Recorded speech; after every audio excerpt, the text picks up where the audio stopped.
Welcome back. It is season 2 of Must Know People, a local podcast where local people are the stars.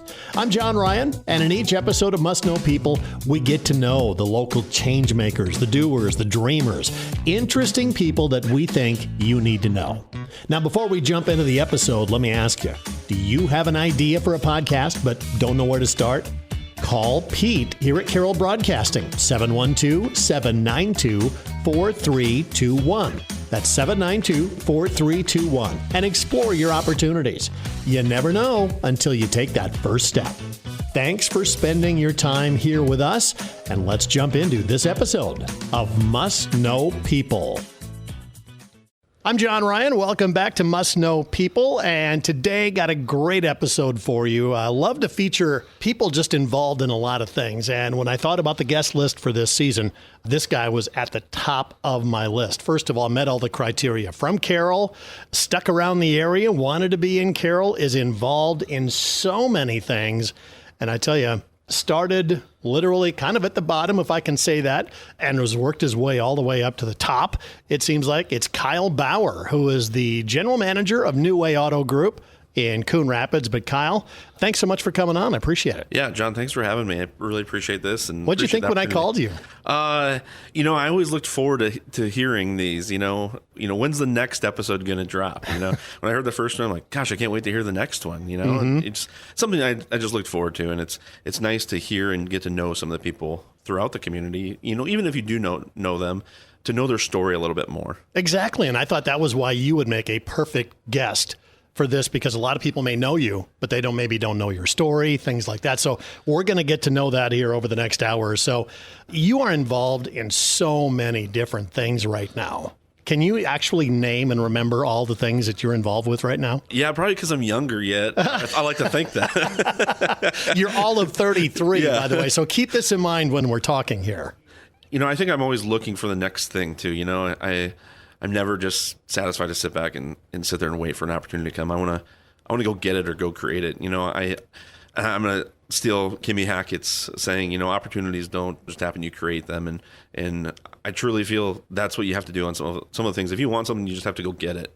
So give me a list. What are you involved in? Yeah. So I started really in real estate at a young age. I bought my first rental property. It was a rental house. I bought my first one when I was 19.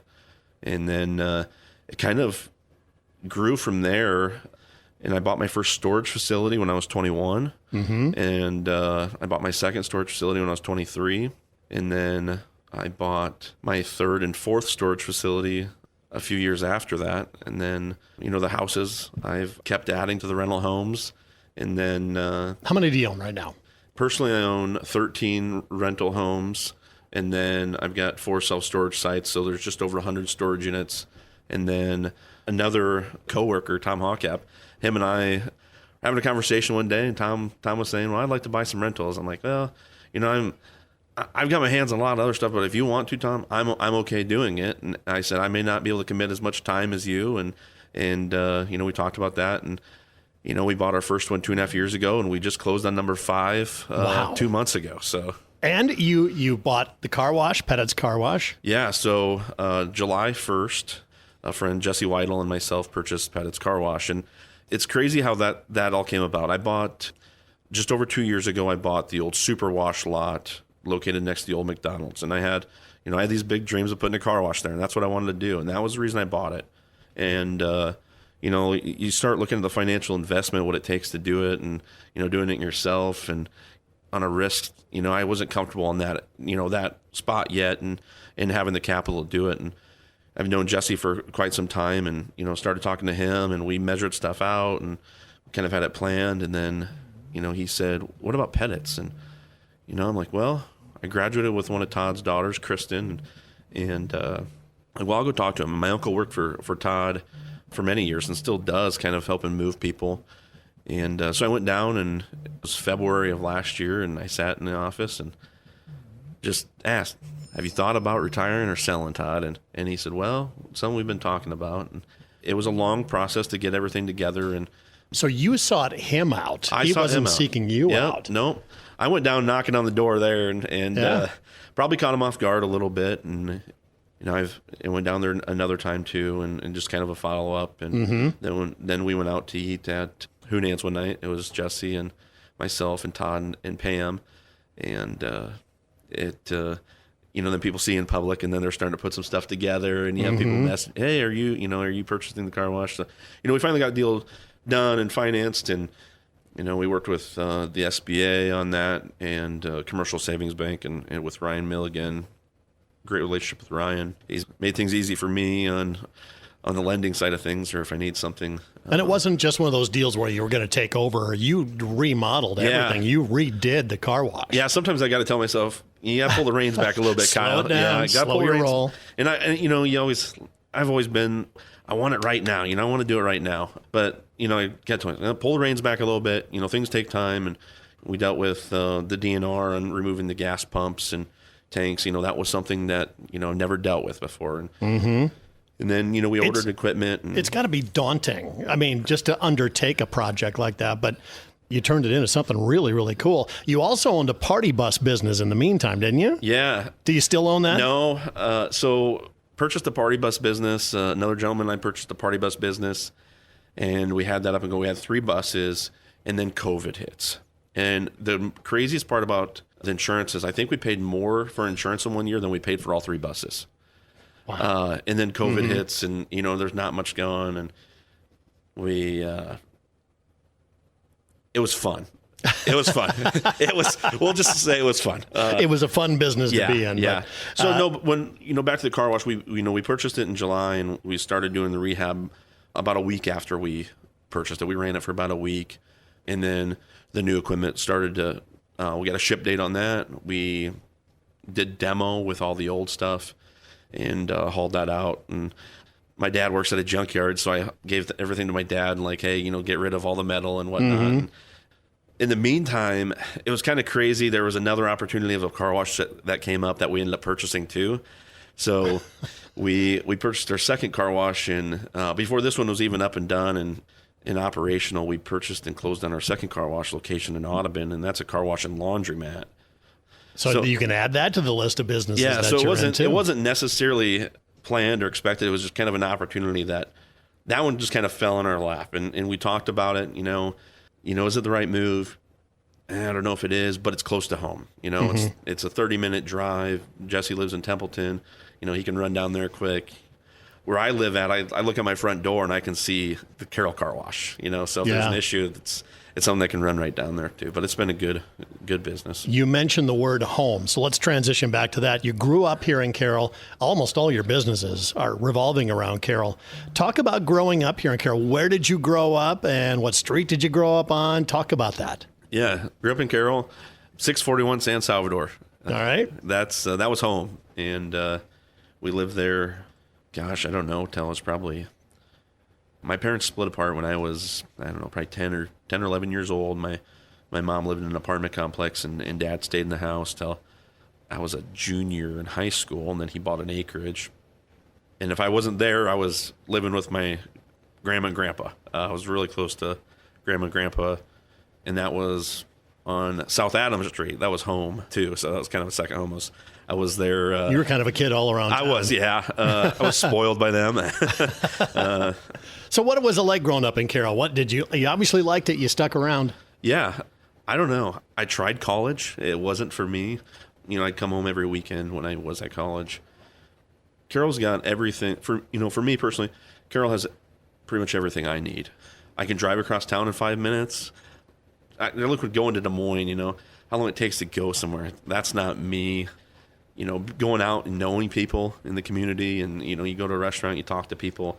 Sometimes maybe you spend too much time talking, but it's nice being able to go out and know people and see people. And did it take you time to figure that out, or did you know that growing up?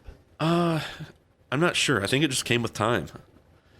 I don't know if I really necessarily wanted to move away. I think I always wanted to be back here regardless.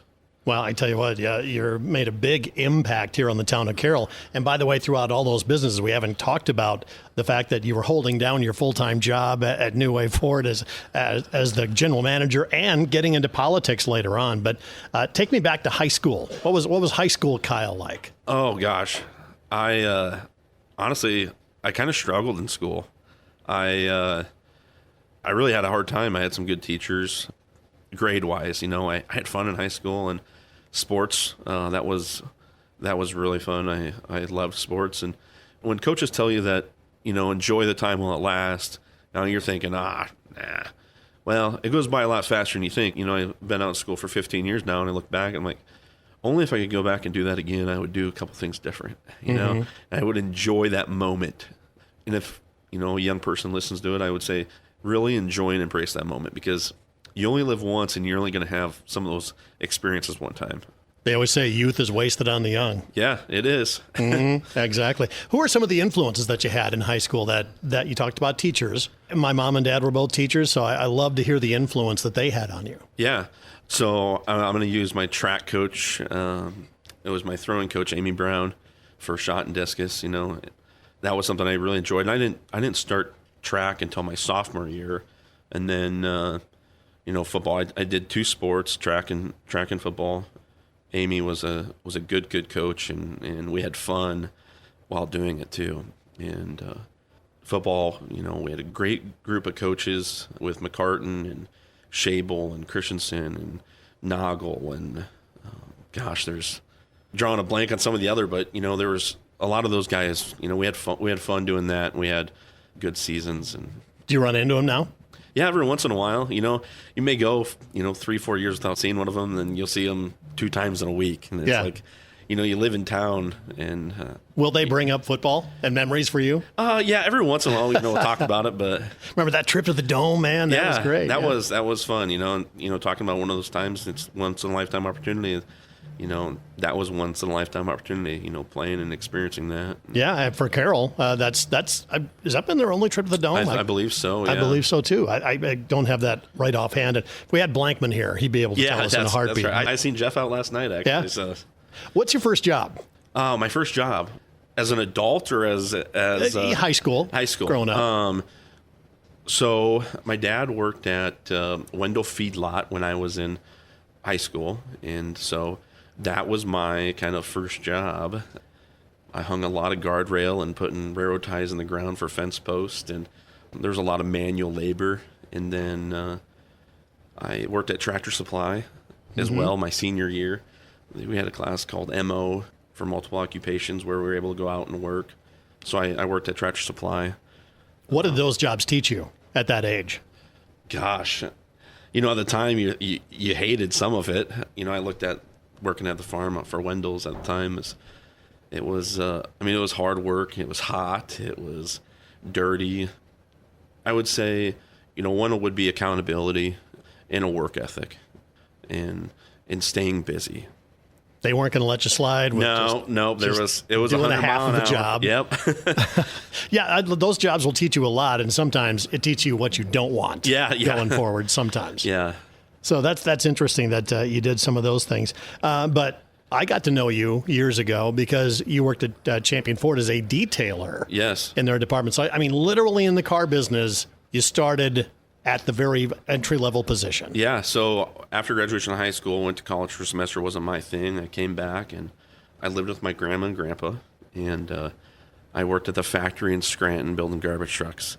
And then when I bought my first storage facility, I bought it from the service manager at Champion Ford at the time, which was Larry Oberding. And I got a job detailing cars and kind of got my foot in the door in the car business. And how does a 19-year-old scrape together the money to buy that? Well, I didn't have any bills. I lived with grandma and grandpa. Well, true. I lived with grandma and grandpa, and my paychecks, that weren't very much. Honestly, I still have some of my pay stubs, from back in the day. And you just kind of look at as things grow, and it's like, I was taking like $250, $300 a week home, working 45 hours, after you have your insurance and stuff that comes out. And it's like, wow. But yeah. And then I'd mow lawns. I'd work at Scranton during the day, and then I'd come home and I'd work for Natalie Forkey mowing lawns at night, and wouldn't do it every day, but typically 2 or 3 days a week after I got off work. So That's amazing. A 19-year-old was old enough to say, this isn't enough. I want to be the owner of something. You want to invest in something. So what made you decide storage units and things like that were the way to go? Because it's been great for you. Yeah, it has. What really pushed me to real estate is, that was probably before podcasts were really big, where, you listen to people on a real estate podcast and, how they build their net worth and whatnot. I sat back and I looked at really people in the Carroll community, people that have built net worth. A lot of them own real estate of some sort. So I'm like, well, heck, I can do this, I think. So let's give it a shot. And that's what I did. So as a 19-year-old, you would, I assume, had to go to the bank. Oh, yeah. And get some financing with all of that. What was their reaction to you? Well, I was actually living with my grandma. I still stayed living with my grandma and grandpa when I bought my first rental house. And maybe it's because I was a favorite grandchild, as some of the other grandkids would say. But I bought my first house that I ever lived in shortly after that, and went to the bank, and I worked with Commercial Savings Bank with Ryan at that time, and it was good. It was easy. It was simple. It was painless. How scared were you starting that, knowing that you're financially responsible for these bills? Yeah. Well, I started, we grew up with not a whole lot. So I figured, hey, worst case scenario, I go back to that. I want to build on it. And if it doesn't work, then, I go back to where I started at. And I knew I didn't want to do that. So I was going to do whatever it took to make sure we didn't go back there. How long before you started that business did you realize, this is good, I'm gonna make some money here, and I'm gonna expand this? Yeah, I don't think you don't see the actual return right away, just because time you have a payment and insurance and taxes, but the appreciation of value. Typically, real estate never decreases in value. Everything continues to go up. It helped me purchase the next piece, and kind of into the car wash. If I didn't have the real estate to borrow my money against to help do that for my side of it, I wouldn't have been able to do that. So all this from a guy who was cleaning cars, and by the way, that can't be a fun job. No, I did not enjoy that, and I always you had to see the worst side of some people by cleaning their cars. Some interesting things. But when I detailed cars, I did that for 6 or 7 months before I was up, given an opportunity to be able to start selling cars. But I wouldn't change it at all, because it made me appreciate from the ground up, what it takes to get a vehicle ready for sale. Yeah, you've done everything basically except mechanic, right? Yeah, yep. I've got to, as a general manager role, got to learn a little more on the service side of it. Never sat as a service manager or service advisor. If I could do it again, I wish I would have been able to work up through those roles just to be able to, touch, feel, understand it even better. But you learn more every day. You've stuck with the car business. Obviously, you like it. I do. It's something different all the time. It's something different all the time. Meeting people, being able to help people, network. It's giving me some flexibility. It's fun. It's a lot of fun. You talk about a business that has gone through immense changes. You went from pre-COVID times to, well, actually, even before that, you were probably too young, but cash for clunkers was going on. And so the car business really started to change then. But even through COVID and all that other stuff, supply chain issues, man, you guys have dealt with a ton. Yeah, for me, I'd say the biggest hurdle that I've experienced in the automotive business is COVID. Not knowing what the values would do. Somebody want to order a vehicle, how long it would take for it to come in. The market seemed like it just kept rising and rising.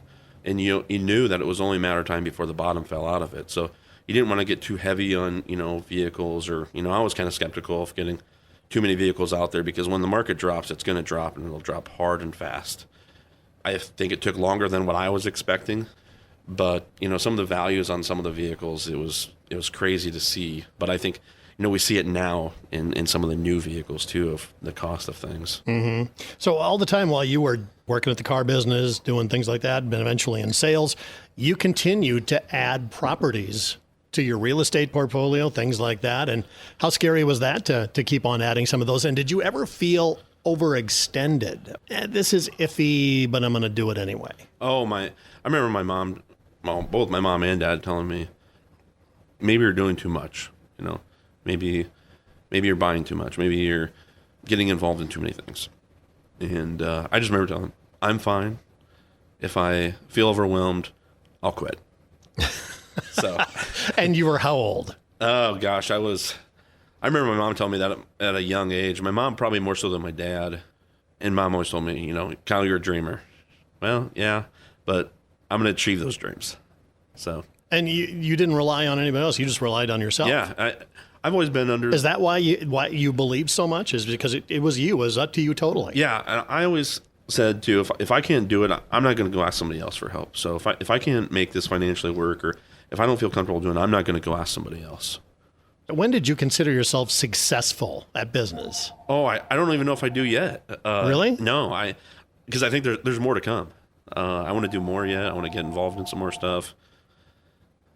I don't know. It's something I enjoy, but I think there's more to be done out there yet. How many hours a day do you work at this stuff? I mean, when do you sleep? I mean, it seems like that would be all-consuming, just trying to keep track of all the properties, all of that, your job, your full-time job, New Way Auto Group. So it's got to be just all-consuming. Yeah, so like with Tom and I have, he's probably more, I know he's 100% more hands-on than I am. We'll go in and do some demo work, some rebuild work. But if he's there 40 hours, I'm there probably 10. So he does a lot there, and Jesse and I kind of split time between Carroll Car Wash and Audubon Car Wash. But like typical day is typically up around 5, and normally I'm getting home from work at 6:30 or 7, and then there's always something to do, running around and errands to run, and then Saturday mornings I kind of relax. I sit at the office at the car wash and I do my book work, and if that's relaxing. Yeah. Usually turn the news on or the TV and just hang out and talk to customers when they come through and wash cars, which is another nice networking opportunity and getting to know people. Do you get together with other business people? I mean, do you just kind of talk about that at all? Yeah, sometimes. I've tried to get some of my other friends into like going to do some stuff, but they've kind of been skeptical or scared, or don't have the financial capabilities of doing it. But usually, like when we go out away from business, usually we want to go have fun and not talk about business. So I try to separate it a little bit. But when you do, I mean, do you talk to some people and do you see red flags that sometimes the things that they're doing in their business that maybe you would say, I would back off from that? Yeah, I think when you go somewhere, you look at maybe the untapped potential that something has, whether it be marketing or getting more aggressive on something. I think when we bought the Pocahontas dealership 3 years ago, it was kind of a hidden gem, I think. They weren't selling that many vehicles. They were understaffed, and, we've grown that facility about 2.5 times of what it was. So building's still the same, but, we have, it doesn't sound like a lot, but we have 12 employees to where when we bought it, we had 5. So yeah, that's huge growth. Yeah, for a community that size. Yep. To add that, what's the difference? How did it go from that to what you're doing now? What did you change? What did you do? I just think the mentality, was they were ready to retire. They've wanted to retire for a while. Didn't do a lot of advertising. Didn't do much social media, third-party advertising. To where we kind of boosted some of that up, and that's really helped some things. I think the involvement in the community helps too, making sure you get a name and a face out there to where when people are thinking of something, they hopefully think of you. So what sparks your interest in maybe getting into a business? You said the car wash. You were kind of like, well, I'm kind of interested in that. How do you gauge your interest in something enough to go out and jump in both feet? Well, it kind of started off on a podcast. And one of the things that really caught my attention is you have to think of how many homes have a vehicle or multiple vehicles. And then I started thinking of, with the rising cost of vehicles, people take care of their vehicles and people like to have them clean. So it's like, well, I think this would be a good opportunity. And I did some research on it, and I didn't know anybody that actually personally owned a car wash. So couldn't sit and talk to them. And, would they tell you the correct answers or numbers or not? One thing that was shocking for me is the financial investment of just the equipment itself. So that has to be crazy because it's all computerized now. It's not just putting in some sprayers and go to it, folks. It's complicated. Yeah, the wiring that goes into it. Our pay station portals, they're all touch screen, and when you open that up, the amount of wires and computer boards that are back there for communication, and it's one of those things like, well, I hope everything works. Yeah. Like it should for a long time. Like go back to the server rooms at the radio station. I mean, there's a million things there, and they all have to work. Yes. If you're going to get water coming out to clean the cars. Yeah. It's crazy to think about that. But a number of years ago, so you owned multiple businesses, the storage, the rental homes. You're building homes now, condos, things like that here in town, and we'll get to that here in a minute. Plus your full-time job at New Way Auto Group. You decided you were going to run for city council. And I remember asking you when you were running, came in to record some ads. I said, what do you want to do that for? You talk about a thankless job. It's not one where you're going to get a heap of praise for. In fact, you're going to get a heap of criticism for. And I thought, what would you want to do that for? And you replied, and I don't know if you remember this, you said, it's always been a dream of mine. It has. I always look at, I want to make something better. I want to make something better tomorrow than it is today, or make it better than I left it. And if I can help make an impact on something, I feel like this is one way that I could do it. And there's a lot that goes into it. A lot of things that, not being involved in it, I never realized or noticed. And I'm 100% happy and thankful that I did it. I wouldn't change it at all. I think every young person should either think about it or get involved somewhere, sometime, to get to know how some of the things work. Now, I'm not pigeonholing everybody else on the city council, but generally it's been people in their 50s and 60s that have served on this. What perspective do you bring that was way different? And did maybe you run into some roadblocks being as young as you were? Yeah. I mean, I think Carroll's always been, it's the larger community around, and, Carroll has this, Carroll has that. But, people think, well, the cost of living in Carroll's higher. Well, I've always been big on, the economic development side of things of, what can we bring here, the housing opportunities.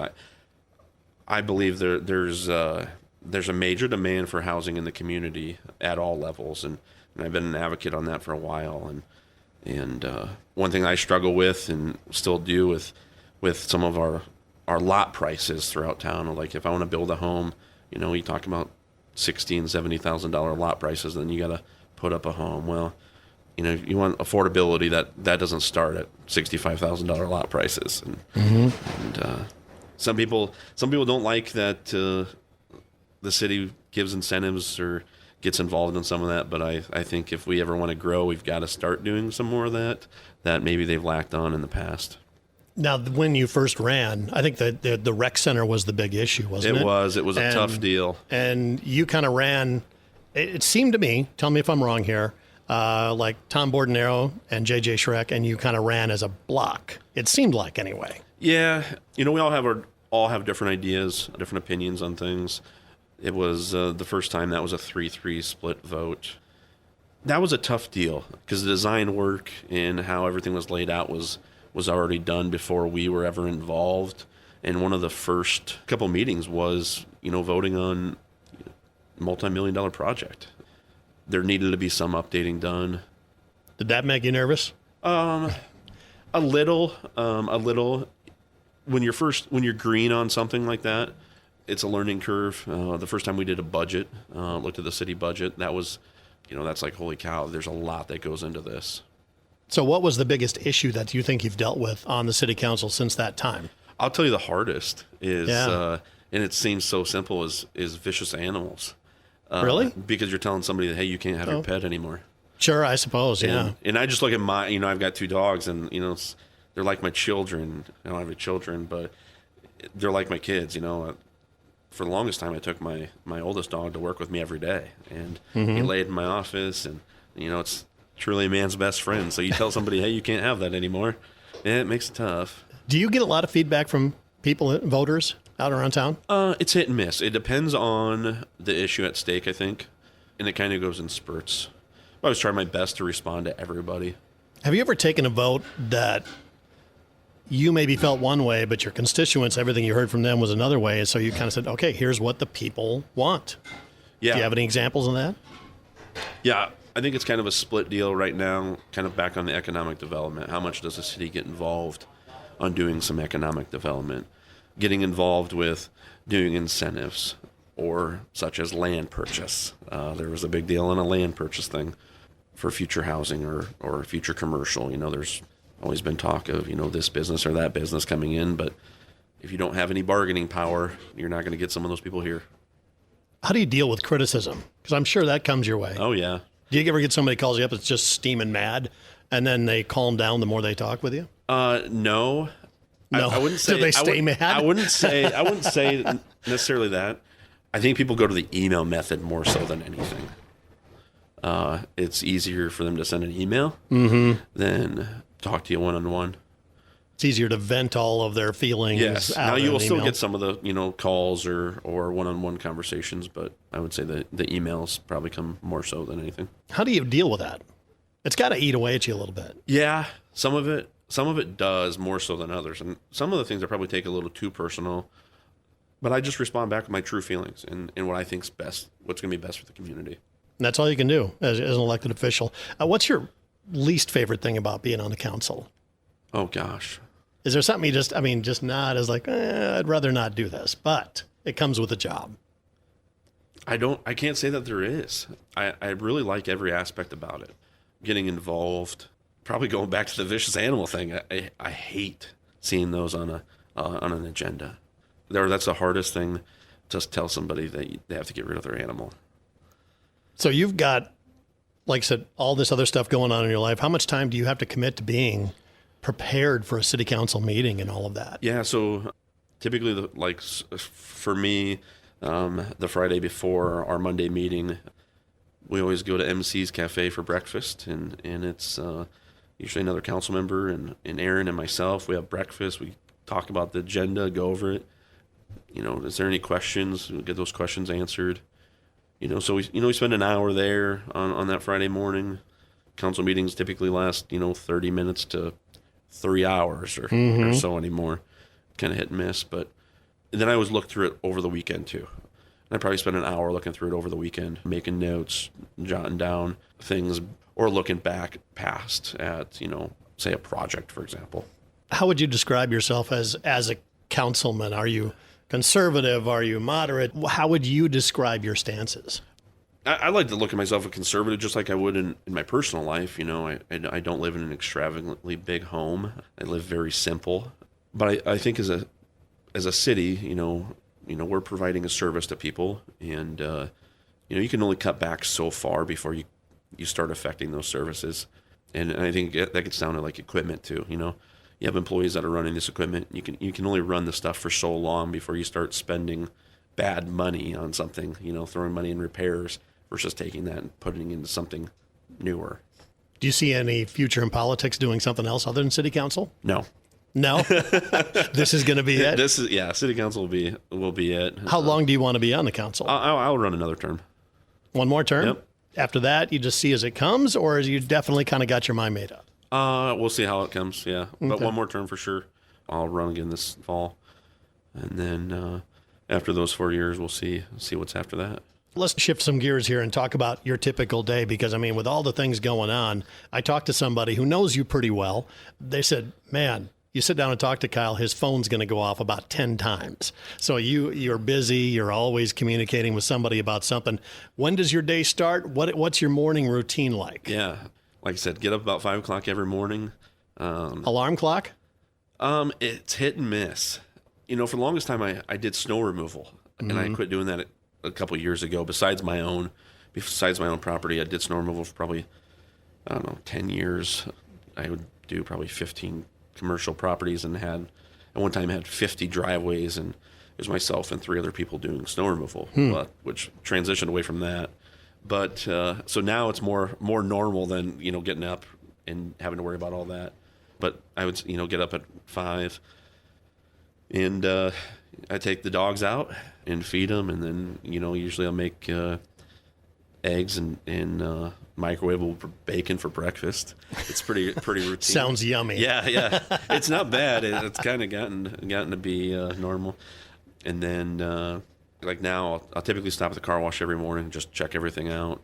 Make sure everything's good. Make sure there's no, I always worry about a water leak or something like that. Make sure all that's good, and then head to the dealership. And then when we get to the dealership, I head for the coffee pot. I find myself drinking coffee a lot. I was going to say, where does the coffee come in? I think for me, that's first thing. I go grab that first thing morning before I head out. Yeah. So get the coffee, and then I usually go through like my morning reports and look at, like our requirements that Ford has us do, making sure we're meeting, all those criterias. And then, we'll have a morning meeting on Tuesdays. We always have our morning meeting and management meeting, which, takes anywhere from an hour to 2, going over that. And then, just kind of working throughout the day. What time do you finish up? Usually about 5:30 at the dealership, and then, then head home. I go to the Pocahontas dealership 2 days a week, so Mondays and Wednesdays are my day in Pocahontas. Try to keep it the same every week. That way the employees know that, Kyle's going to be here, these days. And then they're not, wondering if you're going to be there or not. And then the only bad part about driving an hour is that hour drive home. Gets to be daunting.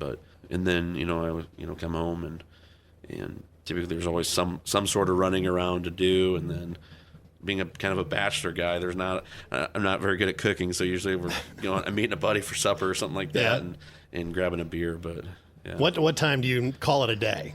You're up at 5 a.m. Oh yeah, I really like to be in bed at 9. Is that right? That's about it. That's about the latest I like to be. Hey, I'm totally down with that. Yeah. I wake up early too, so I always love that. But what makes a good boss? I mean, you haven't worked for a lot of people. Yeah. You've worked for yourself a lot. But it seems like the people I've talked to said, you're a good boss. So what makes that person? I always tell employees I never want to be a micromanager. Hire you to be a manager, like our management meeting, we hire you guys to be a manager for a reason. I never want to be a micromanager. I never want to micromanage you. If I have to micromanage you, then you are probably not going to be in this role. I always would like to be involved in something, but I never should have to be touching every aspect of any part of, a car deal, a service, anything like that. Are you decisive when it comes to things like that? If say somebody's not cutting it, they've had enough time in that role, you're going to say, I'm cutting it right now. I'm probably too laid back on some of that. Usually have that conversation. But really, all of our employees at the dealership are very good, long tenure in the car business with a lot of experience. And you don't replace that experience overnight. Now, the city, I think when you look at a large city, their mindset's different than small town. And, I think that transitions into customers too, how we take care of our customers. Because I feel we take care of all of our customers the same way we'd want to be treated. All right, so we're going to jump into some little quick answer questions here. So you mentioned football, big fan of football. I mean, what teams do you cheer for? Usually Hawkeyes. I don't get much into NFL at all. So, don't you? Just a college guy? Yeah. How much time do you spend on social media? Probably more time on Marketplace. Facebook Marketplace than anything. Looking for that next bargain, aren't you? Yeah. Is there a business idea that comes to you just looking through some of that stuff? Oh, sometimes I'll search, say like a business for sale or storage units, or look at real estate listings through there. I got my real estate license about a year ago. So that's always something to, get on there and look and just see what's out there. What do you think is overrated right now in society and people as you see it? It's like, what do people spend their time doing this for or worrying about this for? Oh, gosh. I don't know. I think I kind of live in my own little bubble sometimes. I don't know. I'm not, besides Facebook, that's only social media that I have. So, what habit will you wish you could break? I've never had anybody pause that long at that question. Everybody usually has one right away. Seems like when I sit in a car, I don't know, this may be a fault. Like sit in a car, I fall asleep almost instantly. Is that right? If I could break that somehow or another. I mean, I don't smoke or anything like that, so yeah, I don't know. Other than a bad case of narcolepsy, huh? Yeah. What's your favorite meal? Oh, God. You said you weren't a good cook, so I'm not going to ask you what your specialty is. I would say like a basic, like hamburger and fries. Okay. What show have you binged watched any show? You don't seem like a TV guy. No. I remember, growing up watching Walker, Texas Ranger with my grandma and grandpa. And on Sunday nights on YouTube TV, that's on. Mm-hmm. So usually there's 2 or 3 episodes in a row. That's what I find myself watching. What's a fact that you just recently learned? A fact that I recently learned. YouTubers. How much money YouTubers can make. It was talked about at the dealership the other day. Is that right? And I was blown away by it. What do you consider a waste of your time? Other than needless podcast interviews. No.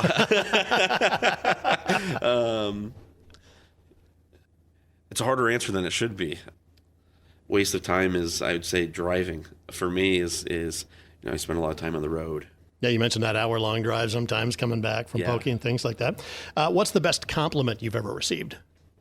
I would say after purchasing the car wash and, Saturday mornings, we honored Pettit car wash tokens, and we took in a lot of them, and getting to talk and know some people. How many people were saying, appreciate, you being involved in the community at a young age. Would you rather spend money or save money? Depends what it's on. Mm-hmm. Give me an example. I don't mind spending money on an investment or real estate or something that you're going to see a return. I like old cars. So I've got a couple old cars. I like that. That's really about all I spend my money on is on toys, vehicles. You're not going on big fancy vacations? No, I actually went on my like first vacation last year. Did you? Where'd you go? Went to Mexico. That was the first vacation I've been on out of the country. And every year there's a group of us that go on a side-by-side trip. But that's really the extent of it. Nothing too extravagant there going on. What's your favorite kind of music? Or do you listen to just podcasts? Because you mentioned those a couple times. Yeah, I do listen to podcasts, but I find myself listening to FM radio 93.7 almost every day, all the time. There you go. Correct answer. Do you believe in ghosts? No. I haven't had an experience with something like that, so I haven't had that, no. All right, so give me a little advice for a high school kid out there, because you graduated and college, you said, was not for you. You had kind of a plan and you started in on it. Give some advice to the kid out there in high school that is just not into that whole typical college route. Yeah, I think I look back when I was in school, I felt like they always, it was always, you have to go to college, you have to get a degree to earn a lot of money, be successful, and that I don't think that's the case. Look at a demanding trade, or more so than anything, have a little bit of fire and motivation under your rear end, and you can do about anything you want. But if I could go back and do anything again, for going to school, I would have went for electrician, plumber, building trade, something like that, a high demand job that you have got some of these older guys moving and transitioning out of, and there's not a lot of younger individuals that are in it. Well, you're not a plumber, you're not an electrician, but I think you did pretty well for yourself. Yeah, it's been good. All right, Kyle, thanks so much for joining us. We appreciate it, man. It was great talking to you. John, thanks for having me. All right, Kyle Bauer once again joining us here on Must Know People.